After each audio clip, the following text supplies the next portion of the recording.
കൊല്ലത്താണ്. ഞാൻ ഇന്നൊരു family vlog ആദ്യമായിട്ടാണ് വ്ളോഗ് ചെയ്യുന്നത്. അപ്പോൾ വേറൊന്നുമല്ല, ഞങ്ങൾ 2 ദിവസം മുന്നേ ഒന്ന് പുറത്തൊക്കെ പോയായിരുന്നു. അപ്പോൾ കുറച്ച് നല്ല ഫോട്ടോസും വീഡിയോസും ഒക്കെ ഒന്ന് എടുത്തു.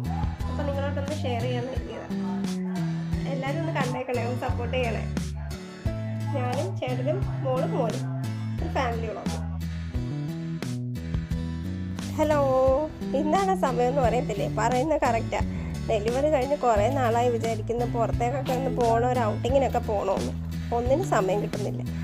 അങ്ങനെ 2 പേരെ രാവിലെ കുളിപ്പിച്ചൊരുക്കി ഫ്രഷായി ഇറങ്ങിയപ്പോൾ തന്നെ 11 മണി 11:30 മോൻ രാവിലെ ബ്രേക്ക്ഫാസ്റ്റ് ഒന്നും കാര്യമായിട്ട് കഴിക്കാത്തതുകൊണ്ട് തന്നെ പോകുന്ന വഴിക്ക് നിയർ ബൈ എവിടെയെങ്കിലും കയറി ലൈറ്റായിട്ട് എന്തെങ്കിലും കഴിക്കാമെന്ന് കരുതി. അങ്ങനെയാണ് ഞങ്ങൾ ബ്രൂ കഫേയിൽ കയറിയത്. ഞാനിവിടെ ഫസ്റ്റ് ടൈം ആട്ടോ വരുന്നത്.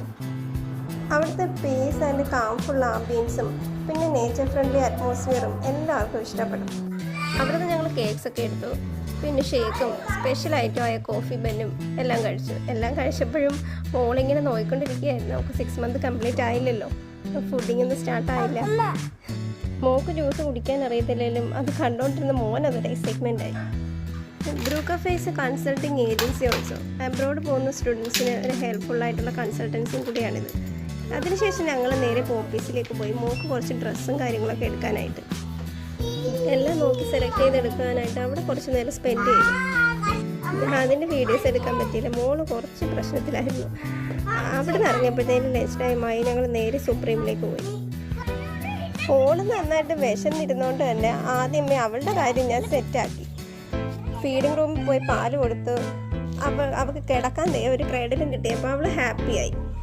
പിന്നെ ഞങ്ങളുടെ കാര്യം, ഞങ്ങൾ ഫുഡും കഴിച്ചു. അവിടെ നിന്ന് ഇറങ്ങി നേരെ പോയത് RP മാളിലേക്കാണ്. അവിടെ പോയി അവന് കുറച്ച് കളിക്കാനുള്ള കുറച്ച് റൈഡിലും പിന്നെ ജീപ്പിലും അങ്ങനെയൊക്കെ സ്കൂട്ടറിൽ അങ്ങനെയൊക്കെ മാറി മാറി കയറി കളിച്ചു.